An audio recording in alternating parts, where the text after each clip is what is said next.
First contact gone wrong. Captain Maya Chen drummed her fingers against the armrest of her command chair as the intrepid explorer glided silently through the uncharted star system. The view screen before her displayed a swirl of celestial bodies, with a particularly promising Earth-like planet hanging like a blue-green jewel against the void. Sensors are picking up artificial structures on the third moon of the gas giant, Captain. Lieutenant Rivera reported from his station. Definitely not natural formations. Maya leaned forward, her interest piqued. The intrepid explorer was humanity's most advanced reconnaissance vessel, designed to make first contact with potential alien civilizations. After decades of searching, they might have finally hit the jackpot. Life signs. Indeterminate. There's some kind of electromagnetic interference, but the energy signatures suggest advanced technology. Maya nodded, making her decision quickly. Prepare a shuttle. I'll lead the away team myself. Her second-in-command, Commander Okafor, raised an eyebrow.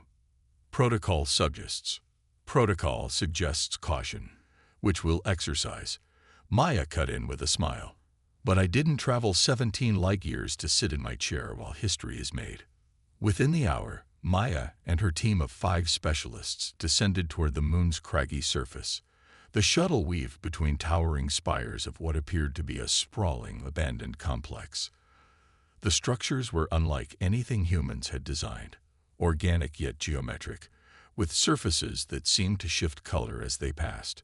Preliminary analysis suggests this outpost is at least 3 centuries old. Dr. Abrams, their xenoanthropologist, murmured as he studied his readings. But there's active power flowing through some sections. They landed in a clearing surrounded by the alien architecture. Maya was the first to step onto the surface, her boots crunching on the gravelly terrain. The gravity was lighter than Earth's, giving her steps a slight bounce that took conscious effort to control. Fan out, stay in visual contact. Standard first contact protocols, she ordered, adjusting her environmental suit's settings. The atmosphere was breathable but contained trace elements they couldn't fully analyze yet. They had barely begun their exploration when Specialist Wong froze, holding up a closed fist. The signal to stop. Movement detected. 3 o'clock, approximately 200 meters. Maya turned slowly, her hand hovering near her sidearm. A non-lethal stunner, as per first contact regulations. Through the shifting shadows of the alien structures, she caught glimpses of something moving with deliberate precision. Broadcast the first contact message on all frequencies, she whispered to Communications Officer Patel. Before Patel could comply, the air was split by a high-pitched wail that seemed to vibrate through their very bones. Maya winced, her hands instinctively moving to cover her ears despite her helmet. Hostile intent, shouted Security Chief Ramirez as 3 tall, lithe figures emerged from the shadows. The aliens were bipedal, but moved with an unsettling fluidity, as if their joints weren't quite fixed in place. Their skin was a mottled pattern of deep purples and blues that seemed to ripple across their bodies. Most disturbing were their faces, or rather, the lack thereof. Where eyes, nose, and mouth should be, they had only a series of sensory pits arranged in a symmetrical pattern. One of the aliens raised what was unmistakably a weapon. Maya's diplomatic training kicked in, and she stepped forward with her hands raised in the universal gesture of peace. We come as friends, seeking peaceful. The alien fired. A bolt of crackling energy sizzled past Maya's head, close enough that she felt the heat through her suit. Ramirez reacted instantly, pushing Maya behind him and returning fire with his stunner. The energy pulse from the stunner struck the lead alien square in the chest and did absolutely nothing. The creature didn't even flinch. Fall back to the shuttle, Maya ordered, abandoning diplomacy for survival. Defensive formation. The retreat became chaotic as more aliens emerged from hiding spots within the complex. Their movements were coordinated, methodical, like predators herding prey. Maya realized with growing dread that they were being deliberately corralled away from their shuttle. Wong went down first, an energy bolt striking him in the leg. Dr. Abrams and Patel hauled him up between them, continuing the desperate run back toward their vessel. "They're cutting us off," Ramirez shouted, firing continuous covering shots that seemed to have no effect beyond momentarily distracting their pursuers. Maya made a split-second decision. "Okafor, get the others to the shuttle. Ramirez with me. We'll draw them off." Before her second-in-command could protest, Maya darted down a side passage, Ramirez close behind her. The diversion worked. At least 4 of the aliens broke off to pursue them, giving the rest of the team a clear path to escape. The passageway twisted and turned through the alien complex. Maya's enhanced memory, a standard modification for deep space explorers, mapped their route as they ran. They dodged energy bolts that left smoking craters in the walls and floor around them. "They're toying with us," Ramirez gasped as they ducked behind a curved wall. "Those shots are deliberately missing." Maya nodded grimly. "Like cats playing with mice." Her comm unit crackled. "Captain, we've reached the shuttle." Okafor's voice came through, breathless but alive. "But we're surrounded. There's no way to take off without being shot down." "Understood. Hold position." Maya's mind raced through possibilities, each more desperate than the last. She peered around their cover and locked eyes, or what passed for eyes, with one of their pursuers. The alien tilted its head in what seemed almost like curiosity. Then, to Maya's shock, it spoke, the sound emerging from somewhere within its torso rather than its featureless face. "Run, little prey," it said in perfect, albeit oddly accented English. "Your fear seasons the hunt." Maya felt a chill run down her spine. "They've been monitoring our communications. They understand us." The alien made a sound that might have been laughter. "We are Vexari. We understand all our prey eventually." With that, it raised its weapon again, but instead of firing, it projected a holographic image into the air between them, a map of the complex, with a blinking light showing a different exit route. "2 paths," the Vexari said. "Swift death or slow chase. Choose." Maya understood immediately. They were being offered a sporting chance. Run for a secondary exit and possibly escape, or face immediate execution. These weren't just aliens.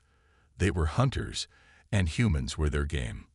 "We need to reach the shuttle," Ramirez whispered. "We can't leave the others." Maya's mind was already cycling through scenarios, analyzing the complex's layout from what they'd seen. "They're expecting us to either surrender or run for that exit. They don't know humans very well." She tapped her comm unit. "Okafor, prep the shuttle's defense systems. All of them." "Captain, the non-aggression protocols. Override them. Authorization, Chen Alpha 79.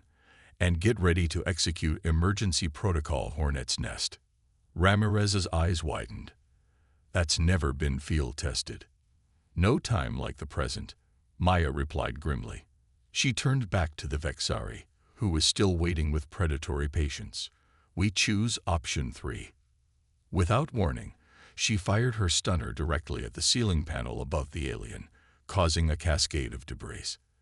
As the Vexari instinctively dodged, Maya and Ramirez sprinted past, not toward either offered exit, but straight back toward the heart of the complex. "What are we doing?" Ramirez demanded as they ran.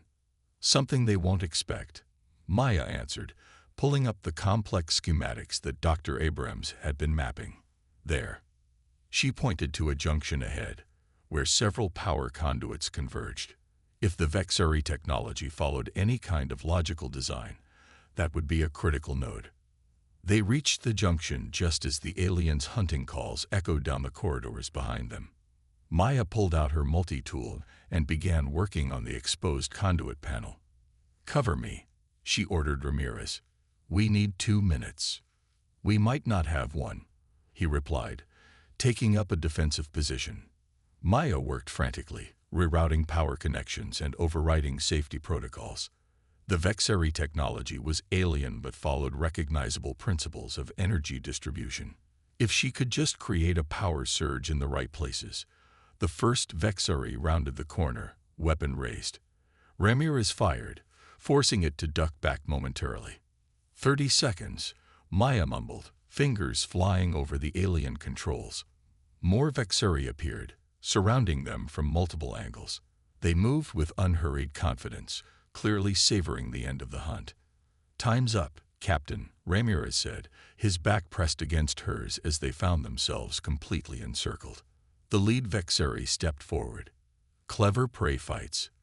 Clever prey dies all the same." Maya smiled, her hand hovering over the final connection. "Clever prey also adapts." She tapped her comm unit. "Okafor, now." From outside, the shuttle's engines roared to life. The Vexari briefly turned their attention toward the sound, just long enough for Maya to complete the circuit. The effect was immediate and spectacular. Every power system in the complex surged simultaneously. Lights flared blindingly bright before exploding in showers of sparks. The Vexari's weapons emitted high-pitched whines as their power cells overloaded. Maya grabbed Ramirez's arm. "Run." They sprinted through the chaos, the Vexari momentarily disoriented by the cascade failure of their systems. By the time the hunters recovered, Maya and Ramirez had reached the clearing where the shuttle hovered, its defense systems actively repelling the confused aliens. "Get in," Okafor shouted from the open hatch. They leaped aboard, and the shuttle rocketed upward before the hatch had fully closed. Energy bolts from the few functioning Vexari weapons streaked past them, but the pilots' evasive maneuvers kept them from taking any direct hits. As they accelerated toward the intrepid explorer waiting in orbit, Maya caught a final glimpse of the Vexari complex through the viewport. The aliens stood watching their departure, their postures conveying not rage but something that looked unsettlingly like respect. "They let us go," Ramirez said, noticing the same thing. Maya shook her head. "No, they're just saving us for next time." She turned to face her battered but alive crew. "And we'll be ready for them." As the shuttle docked with the intrepid explorer, Maya was already formulating plans. The Vexari had made a critical error. They'd revealed themselves as hunters. But in doing so, they'd overlooked something fundamental about their intended prey. Throughout their history, humans had been both predator and prey. And they'd learned from both roles. "Set course back to Earth," she ordered as she stepped onto the bridge. "And send a priority message to Fleet Command. We've made first contact." She paused, watching as the alien moon receded on the view screen. "And we're going to need bigger guns." The hunter becomes the hunted. 6 months later, the intrepid explorer returned to the Vexari system. But it didn't come alone. Captain Maya Chen stood on the bridge of her newly retrofitted vessel, watching as 5 other ships dropped out of FTL alongside them. The small fleet represented humanity's response to the Vexari threat. Not an armada of warships, but a carefully assembled team of specialized vessels. "All ships reporting ready, Captain," Commander Okafor announced from his station. "Operation Reverse Hunt is a go." Maya nodded, her expression grave. The mission had been meticulously planned based on everything they'd learned about the Vexari. Fleet Command had been reluctant at first. Some had argued for avoiding the system entirely, while others pushed for a show of overwhelming military force. Maya had convinced them that neither approach would work against predators like the Vexari. You don't scare hunters by running away, and you don't impress them with brute strength. You earn their respect by outsmarting them. "Begin Phase 1, she ordered. "Let's ring the dinner bell." The Swift Messenger, smallest of their vessels, detached from formation and accelerated toward the Vexari moon. Its mission was simple: be seen, appear vulnerable, and retreat, leaving a trail of breadcrumbs for the hunters to follow. Maya watched on the tactical display as the small ship swooped low over the alien complex, deliberately triggering sensor arrays before pulling away. Within minutes, they detected multiple Vexari vessels emerging from concealed hangars on the moon's surface. "They've taken the bait," Lieutenant Rivera reported. 3 pursuit craft, closing fast on the Swift Messenger. "Right on schedule," Maya murmured. "Begin Phase 2. The swift messenger executed a series of pre-planned maneuvers, appearing to flee in panic while actually leading the Vexari ships toward a precisely calculated interception point. Meanwhile, the rest of the human fleet dispersed, each vessel moving to its designated position in the elaborate trap Maya had designed. "The Vexari are broadcasting," Communications Officer Patel announced. "They're laughing at us, Captain, calling us amusing prey and promising to mount our skulls on their trophy wall." "Let them gloat," Maya replied calmly. Psychological warfare works both ways. As the pursuit continued, the intrepid explorer held position behind one of the system's outer planets, its enhanced stealth systems rendering it nearly invisible. From here, Maya could coordinate the operation while staying out of the immediate fray. The swift messenger led the Vexari ships through a dense asteroid field, where the Phantom, their electronic warfare vessel, waited. As the hunters passed by, the Phantom activated its specialized equipment, subtly altering the Vexari ship's sensor readings without alerting them to the interference. "Phase 2 complete," Okafor confirmed. "Their sensors are compromised. They're seeing what we want them to see." Maya allowed herself a small smile. "Begin Phase 3. The next stage of the plan unfolded with precision.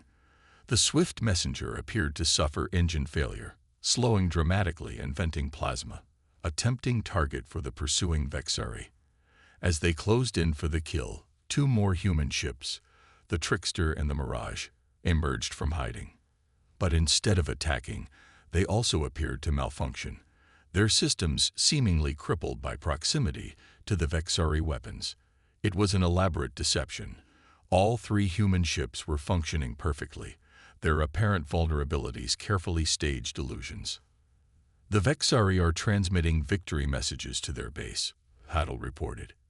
"They believe they've neutralized our ships without even firing a shot." "Pride before the fall," Maya said quietly. "Execute Phase 4. This was the most critical moment, and the riskiest. The swift messenger, Trickster, and Mirage allowed themselves to be captured, tractor beams from the Vexari vessels pulling them into docking position. As planned, the Vexari then dispatched boarding parties, eager to claim their trophies. Maya watched tensely as the life signs of the minimal human crews aboard those ships were tracked by the intrepid sensors. Each vessel carried just 5 volunteers, all of whom had trained extensively for this moment. "Boarding parties have entered all 3 ships," Security Chief Ramirez reported. Countdown initiated. For 60 tense seconds, nothing happened. Then, simultaneously, all 3 human vessels lit up with internal energy surges. "Got them," Ramirez exclaimed. Neurosonic pulses deployed successfully. "All Vexari boarding parties are neutralized, non-lethal, as ordered." The pulses had been specifically calibrated to affect Vexari physiology, causing temporary paralysis without permanent harm. It was the first application of the extensive xenobiological research that had been conducted based on the scans from their previous encounter. "Now for the main event," Maya said, leaning forward in her chair. "All ships, execute Phase 5. The supposedly crippled human vessels suddenly came to life, their systems powering up to full capacity. At the same time, their exterior hulls began to shift and transform. What had appeared to be standard exploration vessels now revealed themselves as something altogether different, their true configurations unfolding like lethal metal flowers. The Vexari ships attempted to pull away, but it was too late. The human vessels had already attached specialized limpet devices to their hulls during the fake capture, devices that now neutralized their propulsion systems. "The final ship is in position," Okafor reported as the Harbinger, largest of their fleet, emerged from its hiding place behind the system's sun. Unlike the other vessels, there was nothing subtle about the Harbinger. It was humanity's newest deterrent-class ship, designed specifically as a show of force. "Open a channel to all Vexari vessels and their base," Maya ordered. When the connection was established, she stood, facing the view screen where the alien hunters could see her. "Attention Vexari hunters. I am Captain Maya Chen of the Earth Expeditionary Fleet. 6 months ago, Your people treated mine as prey. Today, we've demonstrated that humans are not to be hunted." She paused, letting the situation sink in. The Vexari ships hung immobilized in space, their boarding parties incapacitated, while the full human fleet now surrounded them in a display of complete tactical superiority. "We could destroy you now," she continued, "but that is not our way. Unlike your people, we do not hunt for sport. We fight only when necessary, and we prefer cooperation to conflict." A response came through. The same Vexari leader she had encountered in the complex, its voice carrying a new note of cautious respect. "The prey has teeth," it observed. "Perhaps not prey after all." "Not prey," Maya agreed. "Potential allies, if you choose. Formidable enemies, if you don't. The decision is yours." There was a long pause before the Vexari responded. "In 10,000 cycles, no species has turned the hunt against Vexari. We reconsider your status." Maya nodded. "As a gesture of good faith, we will release your vessels and revive your boarding parties. Then, if you're willing, we can begin proper diplomatic discussions, as equals." The tension on the bridge was palpable as they waited for the response. Finally, the Vexari leader made a gesture that their xenolinguists interpreted as affirmative. "Equals," it agreed. "Vexari will listen." The hunt is suspended. Relief flooded through Maya, though she maintained her composed exterior. "Excellent. Commander Okafor will coordinate the revival of your boarding parties. I suggest we meet on neutral ground, perhaps the fourth planet in this system. It's uninhabited, but has a breathable atmosphere for both our species." The arrangement was quickly made, and Maya turned to her crew as the communication ended. The operation had succeeded better than anyone had dared hope. "Well done, everyone," she said, finally allowing herself a genuine smile. "Prepare a shuttle for the diplomatic team." As the fleet regrouped and preparations began for the historic first peaceful contact with the Vexari, Maya took a moment alone in her ready room. She accessed her personal log to record her thoughts. Captain's log, supplemental. Today marks a turning point in human interstellar relations. By understanding the Vexari psychology and refusing to play by their rules, we've managed to transform a potentially devastating first contact into an opportunity for alliance. The Vexari respected strength, but not the kind demonstrated by weapons alone. They respected the intelligence and adaptability that allowed us to turn their own hunting tactics against them. In doing so, we've earned something far more valuable than temporary safety. We've earned their recognition as equals. As we prepare for negotiations, I'm reminded of an ancient Earth saying, "The most dangerous animal is neither the biggest nor the strongest, but the one that can think differently." Humanity has proven that wisdom today. The stars are filled with predators, but perhaps what they need most are teachers. And humanity, with our unique history of being both hunter and protector, may be uniquely qualified for that role. We came here prepared for war, but instead, we may have found the beginning of a remarkable partnership. The Vexari will never be humanity's friends as we understand the concept. They're too different, too predatory by nature.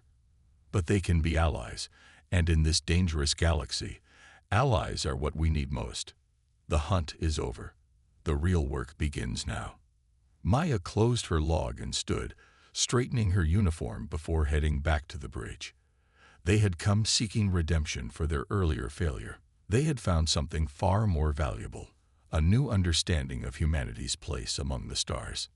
Not as conquerors, not as victims, but as mediators between the predator and prey species of the galaxy, uniquely positioned to understand both sides.